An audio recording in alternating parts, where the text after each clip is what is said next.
those 20 amino acids.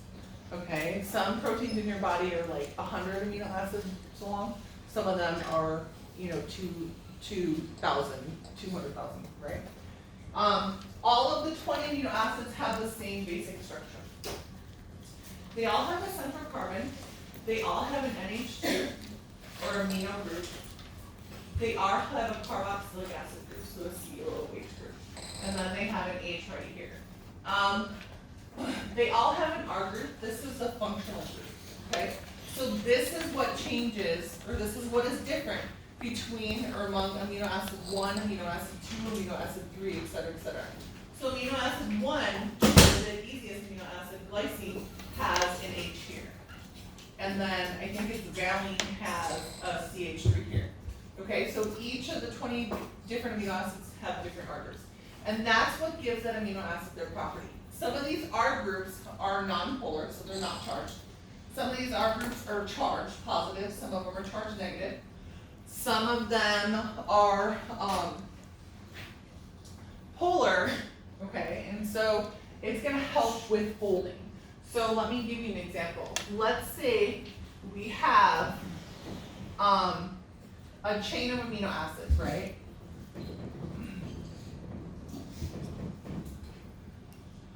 This one has no charge. This one is negative. This one is negative, and this one has no charge. Okay? What happens when you stick a negative next to a negative?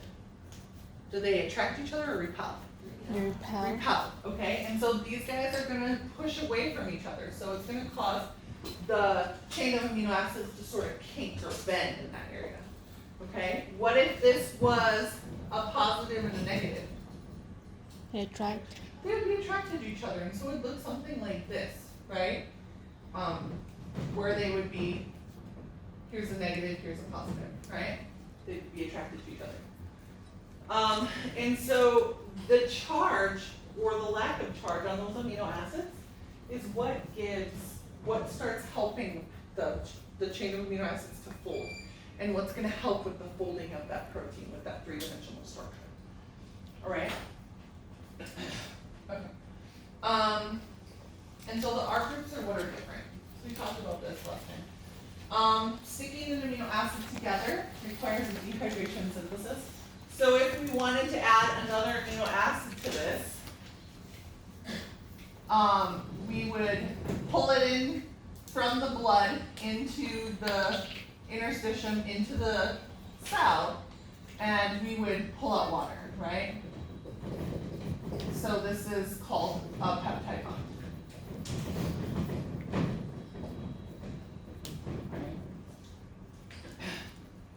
And so amino acids are held together using peptide bonds. Our digestive tract, when you eat protein, your digestive tract will unravel this into a chain of amino acids, and it'll break it up into chunks, and then it'll start to break it up into individual amino acids, right? Your proteins, as you guys know, they fill you up longer because they take longer to digest because it's this globular protein, and then you have to break it up into chunks. So you have 3 different enzymes that break up proteins.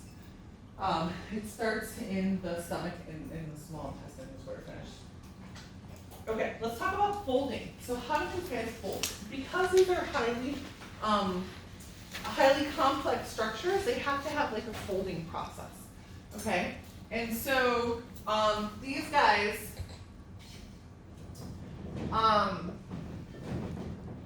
you make a chain of amino acids, or the first thing is a primary structure. This is just a sequence of amino acids. Okay, how do we get this chain of amino acids? Just a little bit of background. You go to the nucleus, you have your DNA or your chromosome or your little code for your enzyme or your protein. You're going to pull apart the DNA.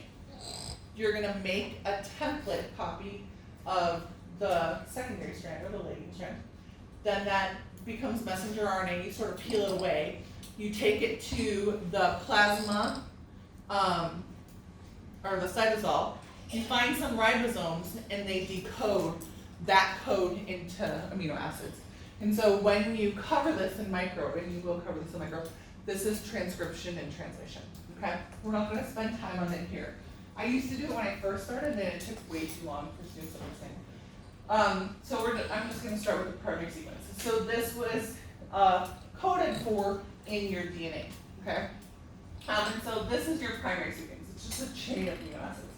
The secondary structure then is caused by hydrogen bonds interacting among the amino acids, and these cause alpha helices, or folds in the amino acids that look like alpha helices, bless you, or beta pleated sheets. Beta pleated sheets, I think of a paper fan. You know when you fold the paper into like a fan? That's what I think of. Let me show you a picture. And so here is a primary structure. Here's amino acid 1, 2, 3, 4, and they're this huge long chain of amino acids. This usually occurs, you guys, in the rough endoplasmic reticulum.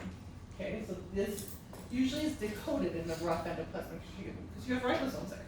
And so ribosomes are going to be responsible for compiling or building those amino acids. The secondary structure, would be an alpha helix sheet or a beta pleated sheet. And it's due to hydrogen bonding. And so take a look at the alpha helix. This is a good picture. And so here's amino acid 1, 2, 3, and it's sort of folded in a spiral formation. What's keeping this in the spiral formation? These bonds. What types of bonds are these? Hydrogen bonds, okay? Are they strong bonds or weak bonds? They're really weak bonds, okay?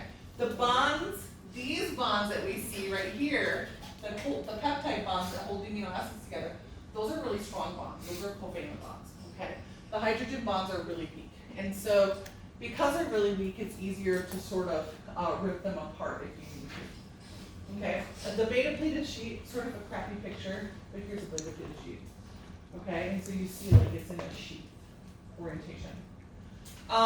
This occurs again in the rough endoplasmic reticulum. So when we get into organelles, that's something that you should be aware of. The tertiary structure comes from the interaction of those R groups.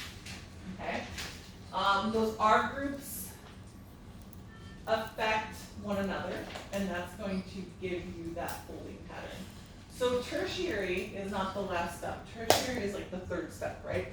And so what you have is you have this protein that's starting to fold based off of if these guys are negative or positive or polar or nonpolar.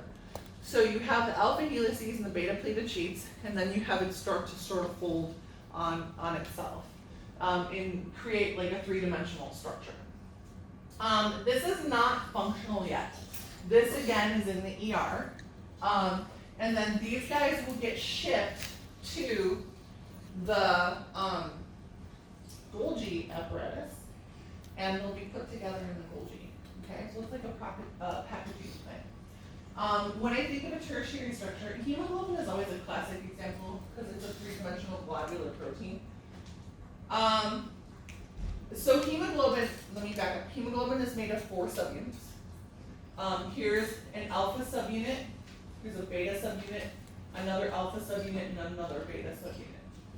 So there's 4 subunits. There's 4 globular subunits, and all these guys have to be put together to form a functional hemoglobin molecule. Okay, so this is a hemoglobin molecule. If you take one subunit out, this is a tertiary structure. Okay, so this gets made where? In what organelle? The endoplasmic reticulum. Okay, the rough endoplasmic reticulum. See the alpha helices, and then you see a little bit of a beta pleated sheet, alpha helices, a little bit of a beta pleated sheet, and then you see all these different interactions of the R groups, and that's what gives it its shape. This is not functional. When it gets to the Golgi, when these subunits get to the Golgi is going to stick them together and make a quaternary structure. So it's going to make a functional hemoglobin molecule. Okay, so the 4 subunits are stuck together. Does that make a little bit of sense? Go ahead. So the tertiary, the secondary, and the primary are all made in the endoplasmic reticulum? Yes. So your primary, secondary, and tertiary are all in the rough endoplasmic reticulum. Exactly. And then the quaternary structure is in what organelle? the Golgi. Yeah, go ahead. So you said that this one had 2 alpha cells and beta cells. Not alpha and beta cells, that's in the pancreas. Um, This is an alpha subunit. This is another alpha subunit, so it has 2 alpha subunits and 2 beta subunits for 1 molecule of hemoglobin. In the tertiary, it only has 3. Does it matter which 3 or? No. Tertiary structure is like the 3rd step of folding. Oh, okay. The 3rd step of folding. Each of these subunits itself is considered a tertiary structure. Oh, okay. Okay, so this alpha subunit is considered a tertiary structure on its own. This beta subunit is tertiary on its own. This alpha is tertiary by itself. That's tertiary by itself. I see what you mean now. So it's just like a section of it. Yeah. Okay. Yeah, just like a section of it is a tertiary. It's not functional by itself, but then you get to the Golgi and it sticks them together and makes them functional. Thank you. Good, I'm glad that you asked that question and clarified it. Once this is made, it's gonna get shipped out, okay? And so it's gonna be stuck in red blood cells and it's gonna be shipped out into the blood. Okay, and so the quaternary structure is 2 or more tertiary structures bound together. And it's gonna give the protein its final shape, and that shape is gonna determine function. Okay, most ones that I care about in the body right now for human physiology is globular proteins. Hemoglobin is an example of globular proteins. Enzymes are an example of globular proteins. An example of fibrous proteins, which provide support, would be keratin. Okay, keratin is really strong. Where do we find keratin, guys? In our hair and skin. Good. So nails and hair. What do we find in skin? What's the other common one that you guys hear about? Collagen. Okay, so collagen is a connective tissue that's in the skin. Okay. And so globular proteins are soluble spheres with functions. Fibrous proteins are structural sheets or strands. They're really strong. Here's a picture. Here's a hemoglobin subunit. That's the globular type protein, and here is keratin or your collagen, which is a fibrous protein. Okay. And so they have many important functions. We highlighted that when we were going through the beginning. But enzymes are going to speed up chemical reactions. They regulate gene expression in a cell. So proteins are going to activate genes or decoding of your DNA to try to get something done. They're structural components of the cells, and hormones are chemical messengers. So let's talk about enzymes. If we had this Carl's Jr. burger, we stuck it outside on the lawn, minus like the animals and stuff carrying it away. If it could just be bacteria and fungi breaking it down, how long would it take to break that down? What do you think? Day? Weeks? The entire thing? Yeah, the entire thing. And let's assume, I put it as a Carl's burger, right, because most of it is not synthetic. So if it was McDonald's French fries, it would be sitting there forever. Because there's not any nutrients, well, not really any nutrients on it, but let's assume that this is like a mom and pop shop burger or something where it's homemade. Probably a month, right? So the bacteria and fungi are gonna get at it and start breaking it down.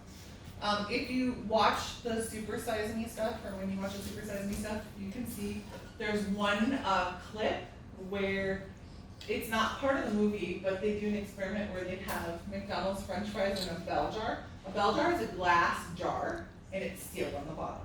Okay, so it's like a glass plate in a glass jar. It's kind of like a cake stand thingy, but it's for science. And so, I don't know how to explain it. And so we put the mom and pop steak fries in the bell jar, and then we put McDonald's French fries in another bell jar. And then they watch to see how long it would take for them to degrade, because bacteria would be the only thing getting at it, right? And the mom and pop shop fries took a couple of weeks to break down. The McDonald's fries, it was 6 months and they still hadn't broken down. And so what is it telling you about the nutrient level in those McDonald's fries if bacteria can't even thrive off of it, right? There's not many nutrients. I remember the students, my 100 students had to do like this, they had to do this activity with Super Size Me, right? And then I was talking with other grad students about the movie. I'm like, did you see it? And they're like, yeah. And I'm like, oh, that McDonald's french fry thing was so gross. And she's like, no, I watched it and it made me crave McDonald's french fries. They taste so good. And I'm like, oh, that's so gross. But, okay, so back to this. It takes, 2 weeks to a month to digest this. How long does it take to digest in our digestive tract? 24 hours for mouth to anus? How long? What, 3 days? 3 days, okay. Like 2-3 days. 2 to 3 days? 10 hours? I like the 10-hour answer better. 1 hour.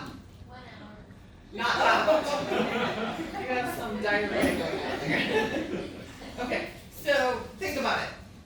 24 hours in a day, right? How many bowel movements should you have? Who's our nutrition person in here? Oh, there's one. How many bowel movements should you have in a day? You know? No? Should be 1 per meal. 1 per meal. It should be. Three, yeah. So it should be 3. Okay. So 24 divided by 3. What is that number?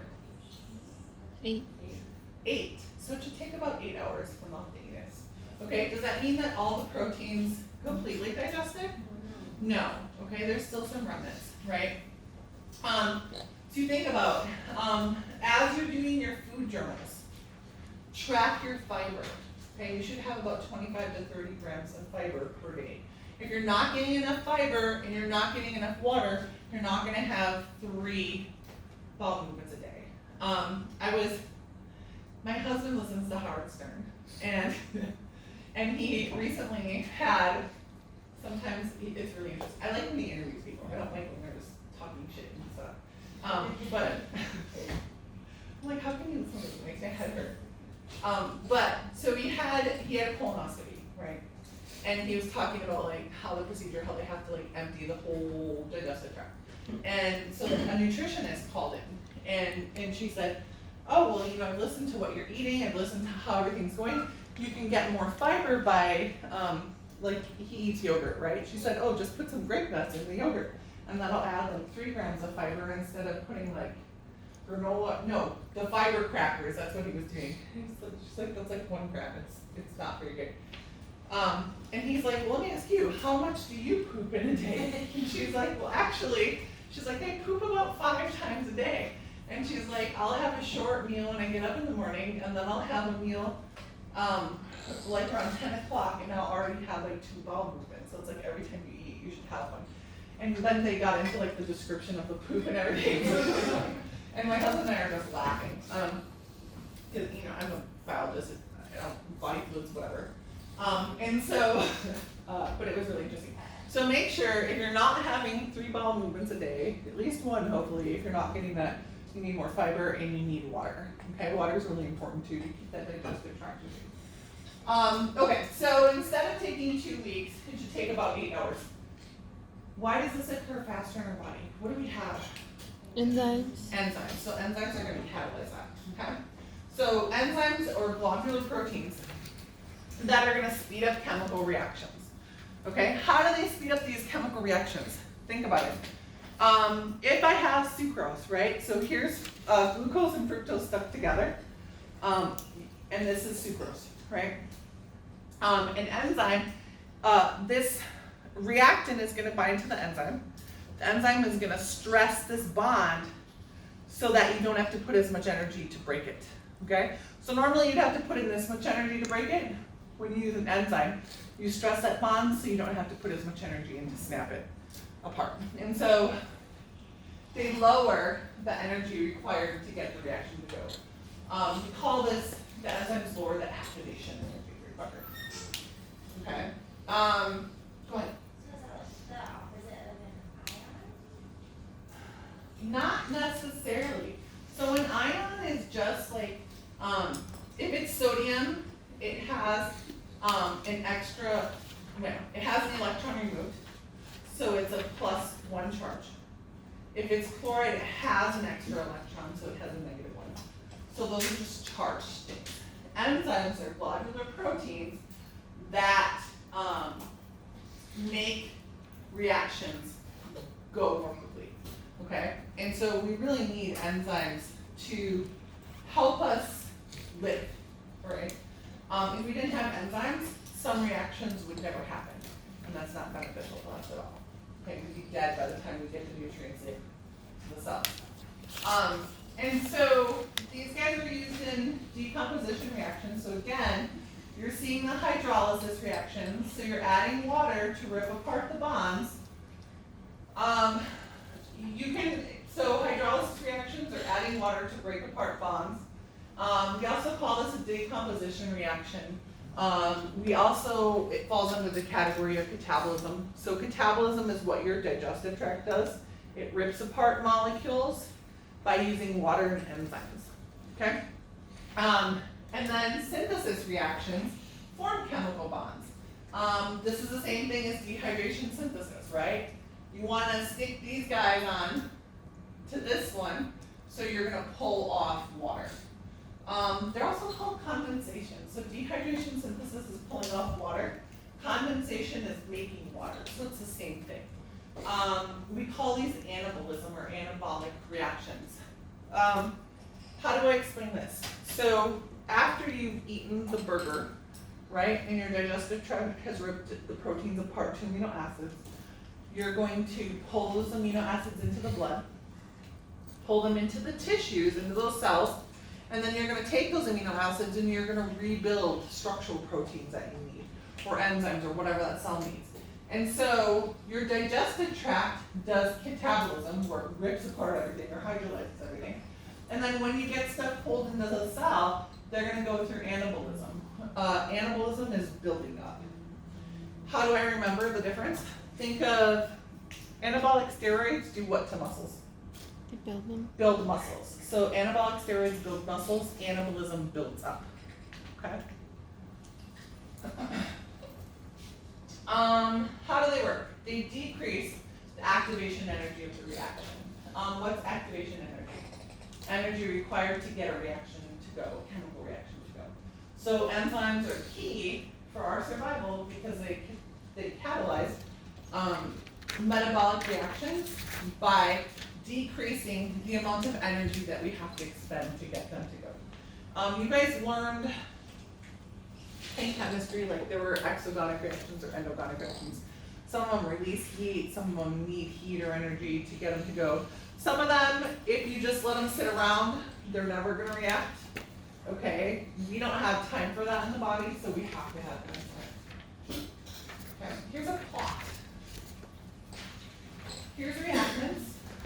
Just, I think visually it makes it better for you. Here's reactants, here's a product, right? If we want reactants to go to products, we would have to put in this much energy. Okay, so this is how much energy we need to rip these reactants apart or to make products. Okay, look at how much energy less we need when we use enzymes. Way less energy. Okay, is that more favorable for our body? Yeah, we have to use less ATP. That means we can use ATP for other things, right? Okay, and so enzymes decrease the energy you need to get reactants to go to products. This energy that you need, this magical energy that you need, is called activation energy. Okay, it's the same thing. What type of graph is this? Is this a bar graph or an x-y scatter plot? X-y scatter plot. So is it discrete data or continuous data? Continuous data. Good. What is the independent variable in this experiment? What is the independent variable? Energy or progress of reaction? Is the independent variable the one that you're changing or the one that you're measuring? Independent is the one that you're changing, right? So which one is that? Progress of reaction over time, right? Dependent variable is the one that you're measuring. So that's energy. Like how much energy did you get? Or how much energy do you need? Okay. A little bit of the lingo. Substrates are the chemicals metabolized by the enzymes. Okay, so substrates are what enzymes react upon. Or when you think of a chemical reactions, you have reactants and products. Reactants are going to bind to that enzyme, and then the enzyme is going to form products. Okay, and so we have like 10 different names for one thing. The active site is where the substrate or the reactant binds to the enzyme. Okay, so again, let me show you a picture. So here is, let's say this is a sucrase enzyme. Here is sucrose. It's going to bind to this enzyme at the active site, right? And then the enzyme is going to split it apart. And so it's going to split it apart to fructose and glucose, right? And then it just releases it. Okay. Along comes an amino acid, right? Or peptide. And it's going to try to bind there. And it's not going to be able to bind there because this is only specific for sucrose. Okay? And so these enzymes are specific for what they bind. All right? What happens if I add more sucrose? Will this guy speed up? Go back to your chemistry stuff. If you add more reactants, what happens? Do you get more products? Yes. Good. So you add more sucrose, this guy's going to plug and chug faster. Let's say you add 100 more sucrose, it's going to plug and chug faster. Let's say you add 10,000 sucrose molecules. Eventually, this guy's going to plug and chug as fast as it can, and it's not going to be able to go any faster. So it's going to be saturated, or it's going to plateau. It's not going to work any faster. Okay? And so these guys do become saturated. We'll talk about carrier proteins next in a little bit, probably on Monday. Carrier proteins are proteins that transport glucose through the membrane. Okay, these guys are three-dimensional proteins too, and so they behave sort of the same way as enzymes. They're going to carry glucose, and they can get saturated as well. We can skip that. So enzymes show specificity. So they are only going to break down what they're designed to break down. If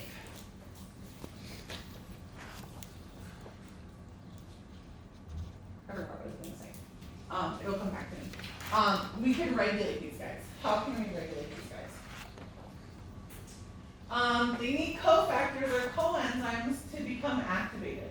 Most of the enzymes in our bodies need cofactors or coenzymes to be activated. Okay, what the heck does this mean? Cofactors are ions of metal elements or organic molecules. So cofactors, prime examples of cofactors would be magnesium or ATP. Okay, it's not unusual to need ATP to activate your enzymes. Coenzymes are cofactors that are derived from minerals, from vitamins. So like when you think of most of your vitamin Bs are coenzymes. You need them to activate enzymes. And so what happens? This enzyme is not able to do work until the coenzyme binds to it. So the coenzyme binds to it. Keep in mind, this coenzyme can be a vitamin, right? Or a mineral. So this has to be a vitamin or a mineral to activate this enzyme, to allow it to break apart the substrate or make products. So wrap your brain around that for a second. Our enzymes in our body, most, like 99% of our enzymes in our body, need coenzymes or cofactors to function. Where do we get our coenzymes from? Vitamins, right? Where do we find those vitamins, guys? Fruits and vegetables, primarily fruits, okay? And where do we find our cofactors? Where do we find our minerals? Our ions, if you will, like our magnesium, calcium, potassium, sulfur, whatever. Fruits or vegetables? Primarily in vegetables, okay? Now you can go out and eat dirt, right? But no, it doesn't work the same way. Okay, so you need fruits and vegetables to activate your enzymes. How many fruits and vegetables are you supposed to have in a day? Okay, how much is a serving of a veggie? A cup. How much is a serving of a fruit?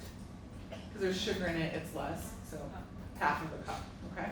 How many of those should you be having in a day? 4 to 6. Ooh, it got bumped up. Yeah, it's like 6 to 8 servings a day. That's a lot, okay? You can make smoothies stick them all together, right? It's easier to drink. But that's a lot, okay? How many of you guys get 6 to 8 servings of vegetables and fruit a day? Okay, the nutrition person, right? I used to be pretty good at that until I got pregnant. Now I'm just like, the first trimester was all fruit, all I wanted was fruit, and now I don't want any fruits or vegetables. So it's like I have the taste buds of a toddler right now. It's really bad. And it irritates me, but it is what it is. If I eat healthy stuff, I puke it back up. So I'm like, okay, whatever.